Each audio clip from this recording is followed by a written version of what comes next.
দর্শক নাগরিকের নিয়মিত আয়োজন সংবাদ বিশ্লেষণে আপনাদেরকে স্বাগত জানাচ্ছি। আপনাদের সাথে আছি আমি সাখাওয়াত হোসেন, আর অতিথি হিসেবে আমাদের সাথে যুক্ত আছেন সহকর্মী সহযোদ্ধা এবং নাগরিক টিভির প্ল্যানিং এডিটর জনাব ইরফানুল হক নাহিদ। নাহিদ ভাই, আপনাকে স্বাগত। দর্শক, আপনারা জানেন এই অনুষ্ঠানে কথা বলে থাকি সমসাময়িক ইস্যু নিয়ে। আজকের যে ইস্যুটি আমরা সিলেকশন করেছি সেটি হলো যে গণমাধ্যমের স্বাধীনতা সূচক। আপনারা জানেন সবচেয়ে আলোচিত বিষয়, সাংবাদিকরা নানা জায়গায় নানা সময়ে নানাভাবে অবহেলিত হয়ে থাকে। অনেক সাংবাদিক এই মুহূর্তে জেলে আছেন, অনেক সাংবাদিক এই মুহূর্তে রিপোর্ট করতে গিয়ে নানান ধরনের নির্যাতনের শিকার হয়েছেন। গত এক বছরে আমরা যে চিত্র দেখেছি তার একটি চিত্র গত ২৫ বছরের মধ্যে বাংলাদেশের স্বাধীনতা সূচকে সবচেয়ে বাজে অবস্থানে বিরাজ করছে। কিন্তু এটি কেন, সেটি জানতে চাই। আজকে আমরা কথা বলতে চাই নাহিদ ভাই। প্রথমে জানতে চাই যে হঠাৎ করে গণমাধ্যম সূচকের যে অবস্থান, হঠাৎ করে বাংলাদেশ কিন্তু প্রতিবেশী দেশ ভারত পাকিস্তানের চেয়ে গণমাধ্যম সূচকে অনেক এগিয়ে ছিল, কিন্তু হঠাৎ করে এই সূচক পতনের কারণ কি? সূচক পতনটা আসলে এটা বাংলাদেশ না, খালি পুরো বিশ্ব জুড়েই যে এভারেজটা আপনি বললেন সেটা হচ্ছে পুরো মানে বিশ্বের একটা এভারেজ র্যাঙ্কিং। আর এই যে প্রায় সবগুলো দেশেই আমাদের পেছনের মূল কারণ মনে করি আমি যে এইবার ধরেন গত বছরের তুলনায়, এটা তো আমরা ইয়ার হিসাব করি 25 ডাটা নির্ভর করা হয়েছে, কিন্তু তার আগের যে ডাটাটা যখন আমরা এগিয়েছিলাম 24 তো ধরেন একটা বড় ধরনের ঘটনা বাংলাদেশে ঘটেছে, এবং সংবাদপত্র মানে যেগুলি আমরা ইথিক্যালি অনেক কিছু বর্জন করি ওগুলো প্রকাশ পেয়েছে। আপনি খেয়াল করবেন পত্রিকার পাতা দেখলে বা নিউজের স্ট্রাকচার দেখলে।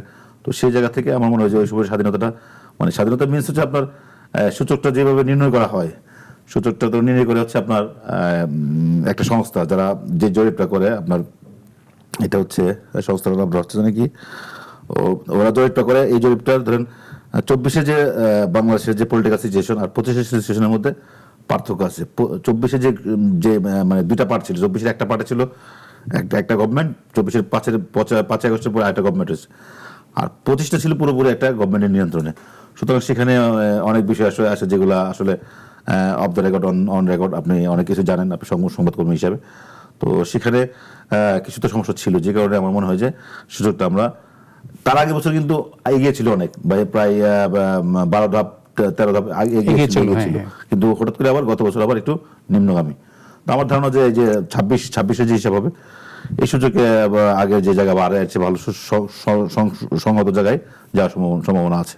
কিন্তু আপনি যদি একটু বলেন যে এই গত বছরের যদি কথা আমরা চিত্রটা বলি, যে তাহলে কি এখানে যে বয় এবং পক্ষপাতহীন সাংবাদিকতা করতে গিয়ে যে সাংবাদিকরা নানা ধরনের সংকটে তৈরি পড়েছেন, ওইটাই কি কারণ? আপনারা দেখছেন কি, আপনার মনে আছে এক বছর আগে অনেক সময় আপনি যা বলতে চান তা বলতে পারতেন না, যা লিখতে চান তা লিখতে পারতেন না। সেই সংকটটাকে কাটিয়ে উঠছে গণমাধ্যম, কিন্তু সেই চিত্রটাই কি মূল কারণ?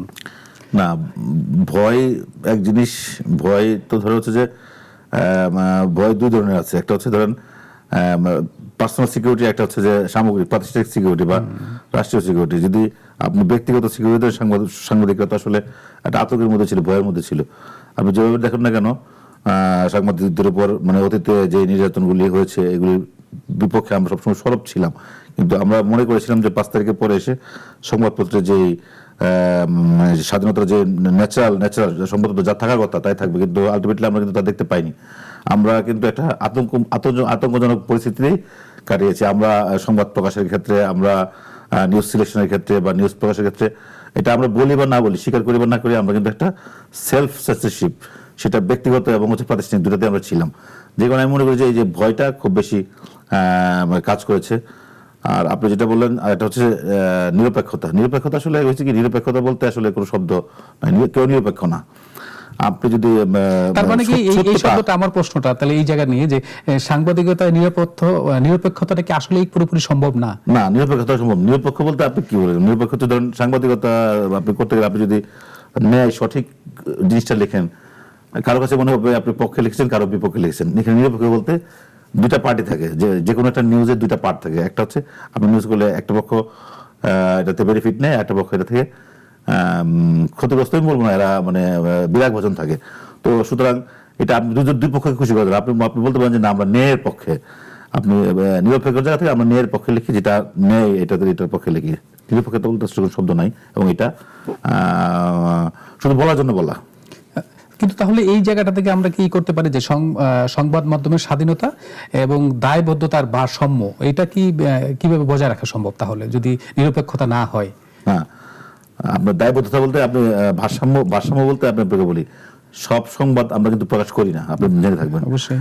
এখন ধরেন হচ্ছে যে প্রথম হচ্ছে যে আমরা ছবির ক্ষেত্রে বলি, আমরা গলা কাটা ছবি প্রকাশ করি না, আমরা রক্তাক্ত বা তেতলে যাওয়া কোনো ফেস প্রকাশ করি না। এক ধরনের সেন্সরশিপ আমরা নিজেরাই দিই। বিশ্বের বিভিন্ন জায়গায় আছে শিশুদের খালি গায়ে ছবি প্রকাশ করা যাবে না, এবং আপনারা জানেন যে সামাজিক যোগাযোগ মাধ্যমে অনেক ছবি এখন আমরা আপলোড করতে পারি না। এবং আমার কথা হচ্ছে যে নিউজগুলো আপনি প্রকাশ করতে গেলে আপনি ধরেন হচ্ছে যে রাষ্ট্র, জনগণ এবং হচ্ছে মানে আমাদের ব্যক্তি সমাজ ক্ষতিগ্রস্ত হয়, ওই বিষয়গুলোকে যদি আমরা অ্যাভয়েড করি, এটাকে আপনি যদি সেন্সরশিপ বলেন, ওয়ান কাইন্ড অফ সেন্সরশিপ, এবং এটাই কিন্তু আমরা করি। আমরা কিন্তু এই পর্যায়ে এসে আমরা করি না, মানে যে নিউজগুলি সমাজের জন্য ক্ষতিকর, রাষ্ট্রের জন্য ক্ষতিকর, ওই জায়গাটা কিন্তু আপনাকে অ্যাভয়েড করতে হবে। আপনি যদি স্বাধীনতার নামে, স্বাধীনতা বলতে মানে আমরা সংবাদপত্রের স্বাধীনতা বলতে আমরা যা বুঝি সেটা পর্যন্ত ঠিক আছে, কিন্তু কিছু কিছু মিডিয়া গণমাধ্যম যে এই স্বাধীনতা নামে যা করে বা করতে চায় সেটা কিন্তু আবার স্বাধীনতা বলে হচ্ছে যে ওভার, মানে আপনি এটাকে করলে কিন্তু কোথাও না কোথাও এটা ইফেক্ট হয়। তো ইফেক্টিভ ধরেন আপনি একটা নিউজের কারণে একটা নিউজ আপনি প্রকাশ করেন, একজনের বড় ধরনের একটা ক্ষতি হয়ে গেল, পরে আপনি উপলব্ধি করলেন যে এটা আমার প্রকাশ করা উচিত হয় নাই, ততক্ষণে কিন্তু ওই ঘটনা, ওই নিউজের উপর বেস করে কিন্তু অনেক রিয়াকশন হয়ে গেছে। ওই রিয়াকশনটা কিন্তু আপনি রিকভারি দিতে পারছেন না। আপনি হয়তোবা সংবাদপত্রের পাতায় আপনি সরি বলছেন, আপনি হয়তোবা সংবাদে বলে দিচ্ছেন যে নিউজটি ভুল ছিল, সরি বলছেন, এই সরি বলাতে কিন্তু আপনার রিকভারি হচ্ছে না। এই জন্য স্বাধীনতা মানে হচ্ছে যে আপনি সত্য এবং ন্যায়টা যেটা সমাজ এবং রাষ্ট্রের জন্য উপকারী এবং মানুষের কল্যাণে, অতটুকু পর্যন্ত ঠিক আছে। আপনি এই জায়গাতে আমি আরেকটা জিনিস বলতে চাই, অনেকেই বলে যে এই যে রাজনৈতিক এবং কর্পোরেট যেটা বলে যে সাংবাদিকতাকে প্রচুর পরিমাণে প্রভাবিত করে, যে কর্পোরেট হাউস এবং রাজনৈতিকভাবে, এগুলো কি আপনার বাস্তবতায়, আপনার জীবনের বাস্তবতা দিয়ে আপনার কি মনে করেন? ডেফিনেটলি আপনি এখন যে বাস্তবতায় আছে, আমরা ধরুন বিশ্বের সব জায়গায় এটা আছে কম বেশি, কিন্তু বাংলাদেশে তো এটা একটা আষ্টে জড়ায় ফেলছে। আপনি দেখবেন বাংলাদেশের সাংবাদিকতা, আপনি যতগুলো পত্রিকা বা যতগুলো চ্যানেল বা আপনি যতগুলো অন্যান্য মিডিয়া, অনলাইন বলেন, আপনার ডিজিটাল মিডিয়া যেগুলি আত্মপ্রকাশ করেছে বা আসছে, প্রত্যেকটা দেখবেন যে কোনো না কোনো কর্পোরেট হাউসের গবর থেকে বেরিয়ে আসছে। একসময় কিন্তু মানিক মিয়া যখন ইত্তেফাক করেন, তখন কিন্তু উনি সাইকেল চালিয়ে খুব কষ্ট করে পত্রিকা প্রকাশ করতেন, তখন তো একটাই ছিল প্রিন্ট মিডিয়া। সোশ্যাল মিডিয়া এবং আমরা ডিজিটাল মিডিয়া, এই প্ল্যাটফর্মের কারণে গণমাধ্যমে কোনো প্রভাব বিস্তার করছে কিনা, মানে বিশেষ করে ফেক নিউজের ক্ষেত্রে এটা কোনো প্রভাব তৈরি হচ্ছে কিনা? আমি সেটা আসছি, আমি আগে যে কথাটা শেষ করতে পারিনি, আমি বলতে চাচ্ছিলাম যেটা, যে কর্পোরেট, আপনি রাজনৈতিক নিয়ন্ত্রণ এবং কর্পোরেট নিয়ন্ত্রণ, এই দুইটার জাতাকলে পৃষ্ঠ কিন্তু আমাদের বাংলাদেশের মিডিয়া এখন ম্যাক্সিমাম ক্ষেত্রে তাই হচ্ছে। তো আমরা এই নতুন যে সরকার এসেছে, যে সরকার, যে আপনাদের গত 12 ফেব্রুয়ারি নির্বাচনের মাধ্যমে যে সরকার এসেছে, তাদের যে স্টার্টিং, আমরা মনে করছি যে তাদের একটা সদিচ্ছা আছে, মিডিয়াকে স্বাধীনতা ভোগ করার একটা সদিচ্ছা তাদের মধ্যে আমরা পরিলক্ষিত করছি। আর কর্পোরেট যে কালচারটা আমাদের এখানে, কর্পোরেটের যে গবর, আপনি দেখবেন যে বেশ কিছু মিডিয়া আবার নতুন করে আসতেছে, এবং গত ধরেন 20 বছরে 25 বছরে যতগুলো মিডিয়া আত্মপ্রকাশ করেছে সবগুলোই কোনো না কোনো কর্পোরেট হাউসের। এখন মানে একই কর্পোরেট হাউস অনেকগুলো মিডিয়া নিয়ন্ত্রণ করছে, একই কর্পোরেট হাউসে 7টা-8টা পর্যন্ত মিডিয়া আছে। এখন সবগুলো যে বিজনেস হচ্ছে তা কিন্তু না, অনেকগুলো লস প্রজেক্ট। এখন আপনি একটা কর্পোরেট হাউস বা একটা শিল্পপতি কেন তাই লস দিয়ে একটা সে ইন্ডাস্ট্রি, সে বিজনেস বুঝে, সেখানেও একটা হাউস চালাবে। আপনি তাদের নিউজ, আপনি তাদের অ্যাটিটিউড, মানে নিউজের যে ভাষা, আপনি শব্দ চয়ন বা নিউজ সিলেকশন, আপনি দেখলে বুঝবেন যে এরা কোনো না কোনো একটা উদ্দেশ্য আসছে, এবং একটা কাউন্টার একটা আসছে। তো এইটা আসলে আবার এই ক্ষেত্রে হচ্ছে কি, এই ক্ষেত্রে আমাদের স্বাধীন সাংবাদিকতা কিন্তু টোটালি আটকে যাচ্ছে। আমরা যারা সাংবাদিকতা করি, আমাদের তো ধরেন অর্থনৈতিক যে নিশ্চয়তা, এটার জন্য আমাদের কর্পোরেটদের মুখাপেক্ষি হইতে হয়। এটা হয়ে গেছে, তো হতে গেলে তাদের ইচ্ছার বাইরে কোনো কিছু করা সম্ভব হয় না। সেক্ষেত্রে আমি মনে করি যে এখন যে মুক্ত সাংবাদিকতার যে যুগে আমরা প্রবেশ করেছি, সেখানে আমাদের দেশে, আমাদের বাস্তবতায় এই কর্পোরেট কালচারটা আমাদেরকে একেবারে আষ্টেপৃষ্টে জড়িয়ে ফেলেছে। সেকেন্ড, আপনি যে প্রসঙ্গটা বলেছেন, আমার এই ডিজিটাল সোশ্যাল প্ল্যাটফর্মের আগে আরেকটা ছোট্ট জিনিস জানতে চাই, যে আমরা জানি যে বর্তমান সরকার, এই যে এবং বর্তমান তথ্যমন্ত্রী এবং 2 তথ্য প্রতিমন্ত্রী আছেন, এবং এই জায়গা থেকে আমরা কি মনে করতে পারি যে অনেকেই বলছেন যে এই সরকার সবসময় গণমাধ্যম বান্ধব সরকার, এবং নানা জায়গায় আমরা দেখতে পাচ্ছি যে জায়গায় মিডিয়ার যে বিভিন্ন সেক্টরে যোগ্য ব্যক্তিকে নিয়োগ দেওয়া হচ্ছে, এই জায়গাতে আমরা একটা প্রত্যাশা করতে পারি যে এই যে গণমাধ্যমের যে এক ধরনের ভয় দুর্নীতি, নানা ধরনের যে সংকট, এইখান থেকে ওয়েজ বোর্ড নাই, নানা ধরনের যে এখান থেকে বেরিয়ে আসতে পারবে? হ্যাঁ, আমি গতকালকেও আমাদের একটা আনুষ্ঠানিক একটা সেমিনার ছিল বিশ্ব মুক্ত গণমাধ্যম দিবস হিসেবে। সেখানে মাননীয় তথ্যমন্ত্রী খুবই ৩ ভাষায় বলেছেন যে সাংবাদিকদের নিরাপত্তা, সাংবাদিকতার পেশার উৎকর্ষ, এবং এই যে আমরা যেটা বলতেছিলাম যে ফেক নিউজ, তারপরে নিউজ কেন মানে ফেক নিউজগুলি কেন আমরা আবার ক্যাচ করছি, অনেক মিডিয়া আবার ফেসবুকের নিউজ নিয়ে এটা আবার তার মূল ধারা গণমাধ্যম করছে, এই যে বিষয়গুলি, এগুলো নিয়ে একটা বড় ধরনের একটা চিন্তা ভাবনা তাদের আছে। এবং এটাতে ওনার ইচ্ছা হচ্ছে যে আপনার মাস কমিউনিকেশন, জার্নালিজম স্টুডেন্ট থেকে শুরু করে একেবারে প্র্যাকটিক্যাল ফিল্ডে যারা আছেন সবার সাথে একটা সেতুবন্ধন তৈরি করে এটা একটা বড় ধরনের সলিউশনের দিকে যাওয়া। আমি মনে করি মাননীয় মন্ত্রী মহোদয় যে উদ্যোগটা নিয়েছে এটা খুব ভালো। উনি বড় পরিসরে, আপনিও জানবেন অবশ্য, বড় পরিসরে উনি এটা আলোচনা করবেন, করে সবাইকে নিয়ে সব স্টেক হোল্ডার, মালিক পক্ষ, সাংবাদিক এবং মাঝখানে যারা কাজ করেন ক্যামেরার পেছনে সামনে, সবাইকে নিয়ে একটা বড় প্ল্যাটফর্মে আলোচনা করে একটা সমাধান যাবেন। এটা কিন্তু বড় ধরনের একটা অন্তরায়। উনি আবার তার বক্তব্যে একটা জিনিস বলেছেন যে গণমাধ্যম বলতে আমরা যেমন এখন উনি বলছেন আমার যে মন্ত্রণালয়, তথ্য এবং সম্প্রচার মন্ত্রণালয়, তা আমার তথ্য এবং ইনফরমেশন এবং হচ্ছে কি হচ্ছে ট্রান্সমিশন, তো এই ট্রান্সমিশন, এই দুইটা কিন্তু আসলে তো তথ্য এবং ইনফরমেশন ট্রান্সমিশন মধ্যে না, আর তো অনেক বড় হয়ে গেছে। সুতরাং এটা নাম হওয়া উচিত তথ্য সম্প্রচার গণমাধ্যম বিষয়ক মন্ত্রণালয়, কারণ এটা মাধ্যম অনেক হয়ে গেছে, এখন ডিজিটাল প্ল্যাটফর্ম অনেক বেশি স্ট্রং। তো সম্প্রচারের আওতায় তো আর ডিজিটাল প্ল্যাটফর্মটা পড়ে না। তো সেক্ষেত্রে আমি মনে করি যে এই যে আমাদের যে এই যে সোশ্যাল মিডিয়ার যুগে বা ডিজিটাল মিডিয়ার যুগে যেগুলো বেশি এফেক্ট করে, আপনি দেখবেন যে অনেক ব্যক্তি ইনফ্লুয়েন্সার আছে যাদের যে ফলোয়ার অনেক পত্রিকা বা অনলাইন বা অনেক টিভি চ্যানেলের দর্শক তাদের বেশি বা ভিউয়ার বেশি। তো এই যে এফেক্ট করে, তো এই জায়গাগুলিতে যদি কাজ না করা হয়, কারণ তাদের তো ইনফ্লুয়েন্সার বেশি, তাদেরকে তো আর আপনি বন্ধ করতে পারবেন, তাদেরকে তো আপনি শেষ করে দিতে পারবেন না। তাদেরকে আপনার একটা কমিটমেন্টের মধ্যে আনতে হবে, যে কমিটমেন্টের মাধ্যমে আমরা ধরেন তার একই মেসেজ যদি দিই, এটা ক্ষতির চেয়ে লাভ বেশি হচ্ছে, তো ক্ষতির জায়গাটাকে আমরা নিবৃত্ত করে যদি আমরা লাভের জায়গায় নিয়ে আসতে পারি, সেক্ষেত্রে এই সোশ্যাল মিডিয়ার যে ইনফ্লুয়েন্সার গ্রুপ যারা আছে তাদেরকে আমরা সর্বোচ্চ কাজে লাগিয়ে আমাদের উপকৃত হতে পারবো। কিন্তু এই জায়গাতে তাহলে কি সোশ্যাল মিডিয়া যে বড় ধরনের ইফেক্ট ফেলছে, সংবাদপত্রের প্রভাব তৈরি করছে, তার মানে কি এই যে পক্ষপাত, এক সময় যেমন এই যে আপনি বলছিলেন যে কর্পোরেট হাউসগুলো তাদের পক্ষপাতিত্বমূলক নিউজ করে, তো এই জায়গায় কি তাহলে পরে সোশ্যাল মিডিয়াকে এক ধরনের বড় ধরনের ভূমিকা রাখছে পক্ষপাতিত্বকে ভেঙে ফেলা এবং নিরপেক্ষ সংবাদের ক্ষেত্রে?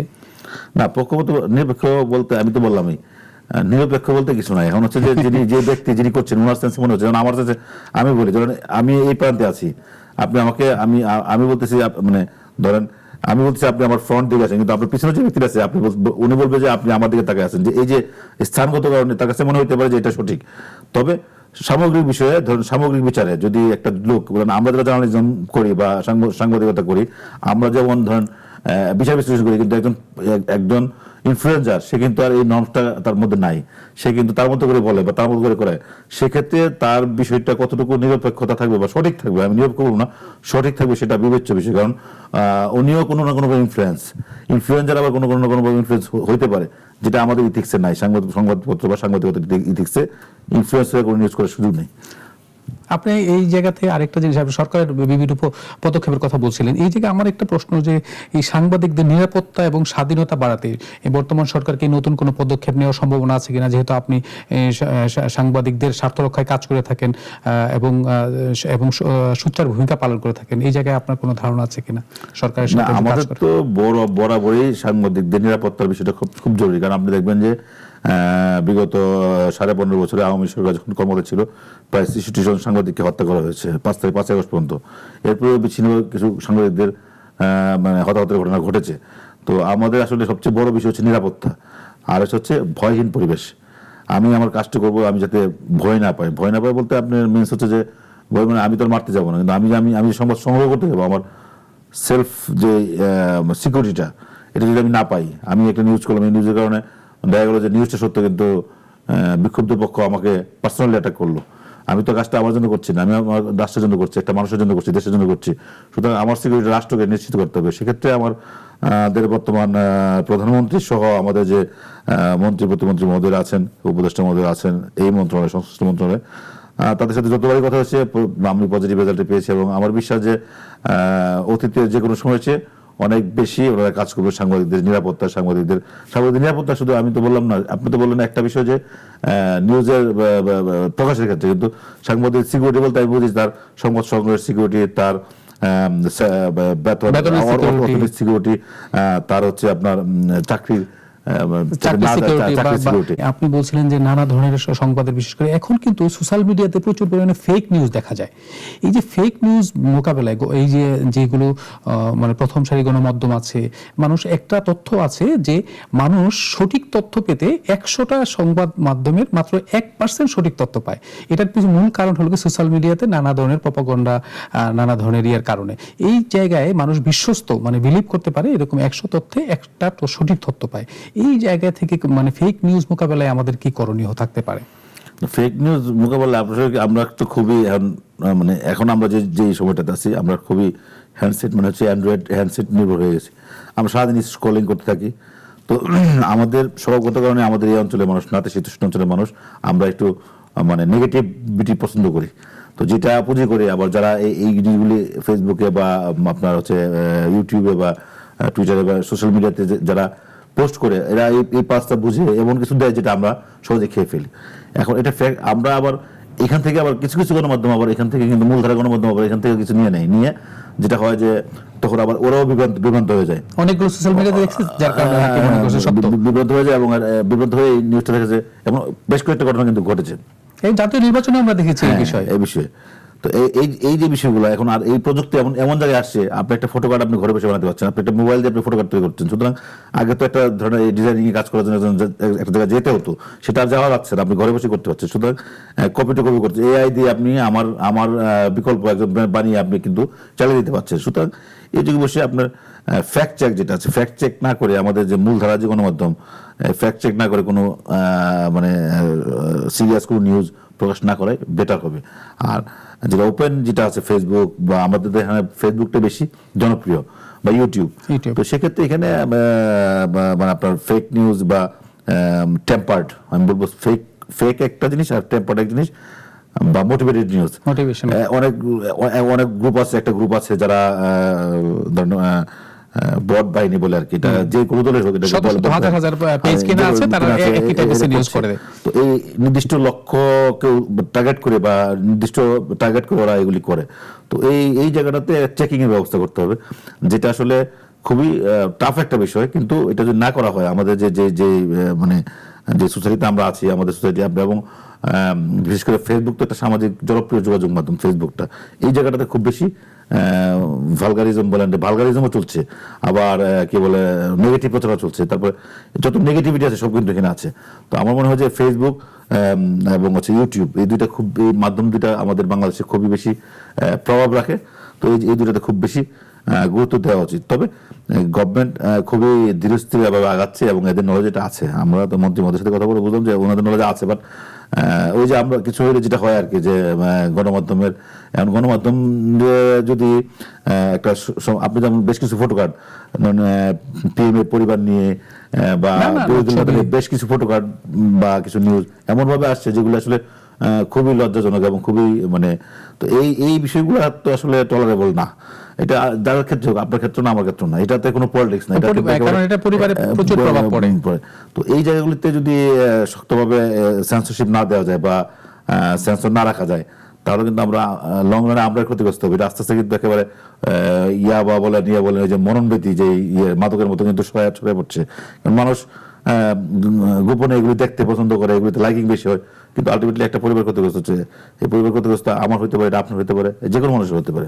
আমি ছোট একেবারে জানতে চাই যে শেষ মুহূর্তে আপনি তথ্য প্রযুক্তির কথা বলছিলেন, এই যে এআই থেকে শুরু করে এইটার কি গণমাধ্যমের জন্য আশীর্বাদ নাকি অভিশাপ? এটাতে কোনো মানে এই যে মুক্ত গণমাধ্যমের জন্য এখন ধরেন প্রযুক্তি তো আসলে তৈরি করা হয় পজিটিভলি, যে কোনো প্রযুক্তি। এখন এটা আমরা ব্যবহারের উপর ডিপেন্ড করে, ব্যবহারকারীর উপর ডিপেন্ড করে। আমাদের মানসিকতার সমস্যা বেশি। এটা কিন্তু শুধু বাংলাদেশে এআই দিয়ে এরকম দেদারসে হচ্ছে, এটা কিন্তু বহির্বিশ্বের অন্য দেশেও তো এটা আছে, প্রযুক্তি তো আছে, কিন্তু ব্যবহারের উপর ডিপেন্ড করে। আপনি কি ব্যবহারকারীদেরকে আসলে এটা আমাদের দেশের জন্য আমি মনে করছি এটা একটা অভিশাপের মতো হয়ে যাচ্ছে। কিন্তু আসলে হওয়ার কথা ছিল আশীর্বাদ, কারণ আপনি একটা বিকল্প পাচ্ছেন যেটা দিয়ে আপনি আপনার ওই কাজটুকু খুব দ্রুততার সাথে করতে পারছেন এবং কি বলে উইদাউট এনি রিপ্রেজেন্টেশন, মানুষকে না রেখে বা এদের এই যে প্রযুক্তিটা, এটা আপনাকে আরো বেশি ফাস্ট করে দেওয়ার কথা, কিন্তু আপনি এটা থেকে নেগেটিভ না দেওয়ার ফলে কিন্তু আপনাকে এখান থেকে এটা আপনার জন্য একটা এখন বোঝা হয়ে দাঁড়াচ্ছে দিন দিন। জি, আমি জনাব নাহিদ আমাদেরকে সময় দেওয়ার জন্য। না, ধন্যবাদ, আপনাকে ধন্যবাদ। আজকে এটা আমরা ভালো বিশ্ব মুক্ত গণমাধ্যম দিবস উপলক্ষে আমি আমার সহকর্মী যারা আছেন সবাইকে শুভেচ্ছা, এবং আমরা চাই যে সংবাদপত্র স্বাধীনতা ভোগ করুক, গণমাধ্যম স্বাধীনতা ভোগ করুক, এবং সেটা মার্জিত এবং আমাদের যতটুকু প্রয়োজন ততটুকু। ধন্যবাদ সবাইকে। প্রিয় দর্শক, কথা বলছিলাম মুক্ত গণমাধ্যম দিবসে ভয় এবং পক্ষপাতহীন সাংবাদিকতা এগিয়ে যাক, সাংবাদিকরা স্বাধীনভাবে কথা বলতে জানুক, লিখতে জানুক এবং বলতে পারুক, সেই প্রত্যাশা রেখেই আজ এখানে শেষ করছি। আগামী পর্বে দেখা হবে নতুন কোনো বিষয় নিয়ে, নতুন কোনো অতিথির সাথে। সেই পর্যন্তই ভালো থাকবেন, ভালো রাখবেন।